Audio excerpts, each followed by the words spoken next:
जो भारत से टकराएगा मिट्टी में मिल जाएगा। जो हिंदुस्तान के खिलाफ साजिश की बिसात बिछाएगा वो अपनी बर्बादी की दास्तां खुद रो रो कर पूरी दुनिया को सुनाएगा। आज इसी खौफनाक हकीकत का सामना कर रहा है तुर्की, वो तुर्की जिस पर भारत की एक ऐसी खामोश स्ट्राइक हुई, अंकारा से लेकर इस्लामाबाद तक हड़कंप ही मच गया। इंडिया ने अपना पलड़ा डाला हुआ है कि हमें एक ऐसा नेटो मुल्क है जिसको इग्नोर करना है, मुसलमान मुल्क है। तो समटाइम्स, और क्योंकि वो पॉलिटिकली बड़ा चार्ज्ड है, वो कमेंट करता है, वो इंडिया के इंटरनल मुसलमानों कश्मीर पे कमेंट करता है, इधर से आके लड़ाई हो जाती है उनकी। भारत के हल्के से एक्शन से ही सेलेबी, जिसकी $500 मिलियन यानी करीब 4300 करोड़ रुपए की सल्तनत को भारत सरकार ने महज एक दस्तखत से पलक झपकते ही मिट्टी में मिला। यह सनसनीखेज खुलासा खुद सेलेबी की चेयरपर्सन कैनन ने ब्लूमबर्ग के दिए इंटरव्यू में अपनी बेबसी और आंसू बहाते हुए किया। दोस्तों, तुर्की का एक फर्म है जिसका नाम है सेलेबी। सेलेबी काफी सालों से भारत में ऑपरेशनल था। भारत के कई सारे airports, Bangalore airport, Mumbai airport, Delhi airport, यहां पे ये बैगेज हैंडलिंग करते थे। इनको कॉन्ट्रैक्ट मिला था और अचानक एक दिन ऑपरेशन सिंदूर के बाद इनका कॉन्ट्रैक्ट कैंसिल हो गया। इनका कॉन्ट्रैक्ट कैंसिल हुआ, कोर्ट कचहरी हुई and it was held up by the courts in India that सरकार ने जो सेलेबी का कॉन्ट्रैक्ट कैंसिल करा है बिल्कुल ठीक करा है। कोई खतरा मंडला रहा है कि यूएन में जो कश्मीर के ऊपर एक कंट्री हमारा साथ देता था वो अब हमसे छूटने लगा है? नहीं, ऐसा पॉसिबल ही नहीं, ऐसा पॉसिबल ही नहीं है। उसकी वजह ये है कि अगर आप इसको ऐसे समझ लें कि पाकिस्तान, तुर्की और एक नया एक ब्लॉक भी बनेगा इंशाल्लाह। मुझे जो लग रहा है इन फ्यूचर, जैसे पाकिस्तान का हमारा डिफेंस पैक्ट सऊदी अरब के साथ हुआ है, हो सकता है कि इसमें तुर्की भी शामिल हो जाए। $400+ मिलियन का अचानक इस कंपनी को नुकसान हो गया। आप ये सोच रहे होंगे कि मेजर साहब आप तो जियोपॉलिटिक्स की बात करते हैं, ये कंपनी है भारत के एयरपोर्ट में बैगेज हैंडलिंग कर रही है, इसका कॉन्ट्रैक्ट कैंसिल हो गया, आप इतने क्यों परेशान हैं? जय हिंद दोस्तों, सेलेबी करके CELEBI करके एक टर्किश ब्रांड है। वो टर्किश ब्रांड है, खास करके कपड़े वगैरह ये बेचते हैं। एक ब्रांड है जो काफ़ी फेमस है, इस वजह से इसकी कमाई भी होती थी। और आपको तो पता ही है भारत में थोड़े से ब्रांडेड चीज़ों को दिखावट के लिए भी थोड़ा सा आप पता है यहाँ पे यूज़ होता है। लेकिन भारत सरकार ने तुर्की की कंपनी सेलेबी के खिलाफ एक बड़ी कार्रवाई की। आपको पता है 22 अप्रैल पहलगाम में जो हुआ, तुर्की ने पाकिस्तान का साथ दिया। ऐसे में जो सेलेबी कंपनी थी वो भारत से मुनाफा कमा रही थी, ठीक है, एयरपोर्ट पे खास करके, ठीक है। एयरपोर्ट पे महंगी चीज़ें बड़ी आसानी से बिक जाती है। द रीज़न बीइंग इसकी वहाँ पे एयरपोर्ट में आपको पता है थोड़ा सा विदेश से लोग आते हैं, अच्छा खासा पैसा रहता है उनके पास, तो वो खरीदारी में फिर पैसे नहीं देते और यहाँ से इनकी मोटी कमाई होती थी। तकरीबन सालाना इनका 4,000-5,000 करोड़, इससे ऊपर का रेवेन्यू ये जनरेट करते थे मजे से, ठीक है। मतलब भारत का खाओ और भारत के खिलाफ ही यूज़ करो, तो ये वाली नीति नहीं चलेगी, भारत ने क्लियर कर दी।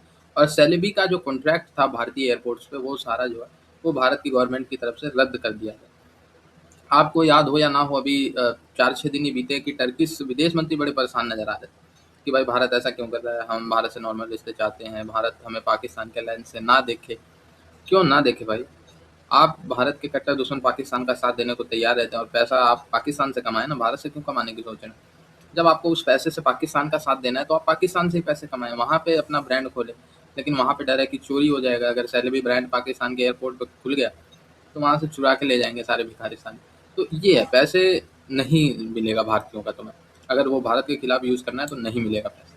तुर्की सीधा पाकिस्तान के पाले में जाकर उसके साथ खड़ा हो गया, उसके हथियार पहुंचाने लग गया। तो ऐसे में तुर्की की इस कंपनी को भारत ने राष्ट्रीय सुरक्षा के लिए ऐसा नासुर माना कि 24 घंटे के भीतर उसे देश के बाहर खदेड़ने का काम शुरू कर दिया। दोस्तों, तुर्की का एक फर्म है जिसका नाम है सेलेबी। सेलेबी काफी सालों से भारत में ऑपरेशनल था। भारत के कई सारे airports, Bangalore airport, Mumbai airport, Delhi airport, यहां पे ये बैगेज हैंडलिंग करते थे। इनको कॉन्ट्रैक्ट मिला था और अचानक एक दिन ऑपरेशन सिंदूर के बाद इनका कॉन्ट्रैक्ट कैंसिल हो गया। इनका कॉन्ट्रैक्ट कैंसिल हुआ, कोर्ट कचहरी हुई and it was held up by the courts in India that सरकार ने जो सेलेबी का कॉन्ट्रैक्ट कैंसिल करा है बिल्कुल ठीक करा है। अब ये कॉन्ट्रैक्ट कैंसिल कैसे हुआ, इसके कारण क्या थे, ये मैं आपको आज के वीडियो में बताऊंगा। बहुत ही इंटरेस्टिंग है। दोस्तों, केनान सेलेबिगलू, जो कि इस कंपनी सेलेबी की चेयरपर्सन है, उन्होंने बोला है कि साहब बहुत दिक्कत हो गई है, भारत को तो मैं अपना घर जैसा समझती थी और यहां पे बड़ा अपनापन था और अचानक एक दिन पता नहीं क्या हुआ, भारत ने हमारा कॉन्ट्रैक्ट कैंसिल कर दिया। दोस्तों, एक साल में ये जो कंपनी है सेलेबी, ये 58,000 फ्लाइट्स को हैंडल करती थी। ये कंपनी 5,40,000 टन कार्गो हर साल भारत में हैंडल करती थी। और हर एक कार्गो को हैंडल करने के लिए, हर एक सामान को हैंडल करने के लिए इस कंपनी को मोटे पैसे मिलते थे। हुआ यह है कि तकरीबन $400+ मिलियन का अचानक इस कंपनी को नुकसान हो गया। आप ये सोच रहे होंगे कि मेजर साहब आप तो जियोपॉलिटिक्स की बात करते हैं, ये कंपनी है भारत के एयरपोर्ट में बैगेज हैंडलिंग कर रही है, इसका कॉन्ट्रैक्ट कैंसिल हो गया, आप इतने क्यों परेशान हैं? दोस्तों मैं आपको बताता हूं किस तरीके से तुर्की काम करता है। ये वही तुर्की है जहां पे अर्थक्वेक हुई थी, कई लोग मर गए, बहुत तुर्की को नुकसान हुआ। भारत पहला मुल्क था भारत, पहला देश जिसने अपनी फौजें भेजी तुर्की में और बोला कि नहीं सबकी मदद करो। हमारे जो डॉक्टर्स थे, आर्मी, एयरफोर्स, नेवी के पूरे अस्पताल वहां पे भेजे, यानी कि जो टेम्पररी हॉस्पिटल्स होते हैं वो भेजे, खाना पीना जो भी था भारत ने पूरी मदद करी। और उसी तुर्की ने भारत को डस लिया। अब इशू ये है कि भारत को बहुत पहले समझ जाना चाहिए था। जब यह काम हुआ था भारत को वाइंड डाउन करना शुरू कर देना चाहिए था, लेकिन भारत ने ऐसा किया नहीं। बहुत पहले कर देना चाहिए था भारत को, मैं बता रहा हूं, क्योंकि तुर्की का जो कश्मीर पे उसका, देखिए आप कश्मीर पे अपना पॉइंट ऑफ व्यू रखिए, हम तुर्की को नहीं रोक सकते ना हमें तुर्की को रोकना चाहिए, राइट?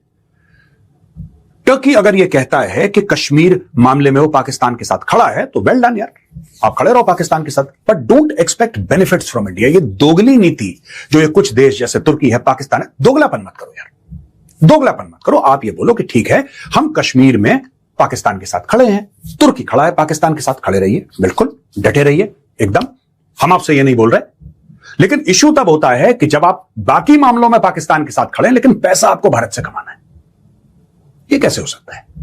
अब देखिए दोस्तों, बात यह है कि जब ऑपरेशन सिंदूर हुआ, तुर्की ने पाकिस्तान को हथियार बेचे, ड्रोन्स, कई सारी चीजें।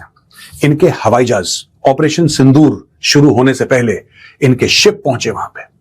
मैं आपको बता रहा हूं, टर्किश नेवी के शिप्स पहुंचे पाकिस्तान, टर्किश एयरफोर्स के जहाज पहुंचे, इनके कई सारे ड्रोन्स, वेपन सिस्टम्स वहां पे पहुंचे। अब आप ये बोलेंगे क्या मेजर साहब इसमें क्या दिक्कत है? आप बताइए क्या प्रॉब्लम है आपको इसमें? क्या भारत और देशों को हथियार नहीं बेचता है? कहावत है कि ताली कभी भी एक हाथ से नहीं बजती है, और यहाँ पर दो हाथ मिल गए हैं, एक है भारत की सरकार और दूसरा है भारत की जनता। ये दोनों हाथ मिल गए हैं और अब तुर्की की बजने वाली है और बज रही है। एक ही दिन में या एक ही हफ्ते में इस तरह हाल हुआ है कि अब वो रो रहे हैं, औकात याद दिलाई है। ये जो ड्रोन्स दे रहे थे पाकिस्तान को, अब इनको ना सच्ची में ना सब कुछ नजर आएगा कि भारत क्या कर सकती है। भारत की सरकार ने तुर्की न्यूज एजेंसी को बैन किया और लोगों ने कह दिया कि हम नहीं जाएंगे वहां पर, विजिट ही नहीं करेंगे तुर्की की, और तुर्की के जाने की कोई जरूरत नहीं है। उसको तो छोड़ो, यहाँ पर जो ट्रेड हो रहा है, जो आ रहा है मार्बल तुर्की से, जो सेब भी आ रहे हैं तुर्की से, उसका भी बाइकआउट करने का ये बहुत बड़ी स्टेप है, बहुत बड़ी, और दिखाना है इन लोगों को, क्योंकि सबको याद है कि मालदीव को जिस तरह दिखा दिया था, अभी तुर्की को भी दिखाना है। और अजरबैजान तो छोटा सा है, तुर्की और अजरबैजान में अगर हम कंपैरिजन करें तो तुर्की थोड़ा सा बड़ा देश है अजरबैजान से। अब तुर्की को तो जिस तरह निचोड़ना है निचोड़ो, अजरबैजान डर के मारे खुद ही मर जाएगा, खुद ही मर जाएगा। हर एक साल, पिछले साल स्पेशली लास्ट वाले ईयर में 2,27,000 भारतीय गए थे तुर्की। सोचो अगर थोड़े से पैसे भी खर्चे कर गए होंगे तो 3,000-4,000 करोड़ पैसे तो वहां पर गए, वो भी अब कैंसल होते जा रहे हैं। और इसमें ना बहुत बड़ा हाथ वो ट्रैवल एजेंसियों का है, जो कह रहे हैं कि हम ना वो अपने लिस्ट से, वो जो कह रहे थे कि हम ना लोगों को अपने वो जो लोग आते हैं उनको सजेस्ट करते हैं, वो उससे ना हम अजरबैजान और तुर्की को हटा रहे हैं। अब ये जो तुर्की की ये सिस्टम को देखो या तुर्की की कंट्री को देखो, तो ये सारा ना जो विजिटर्स पर चलता है, सारी कंट्री के विजिटर आते हैं वहां पर पैसे खर्च करते हैं, और यही से तुर्किया चलता है बहुत ज्यादा पैमाने से। और अजरबैजान, अगर अजरबैजान का देख के तो लास्ट ईयर में भारत के लोग या भारत से लोग जो गए थे अजरबैजान वो चौथे नंबर पर थे।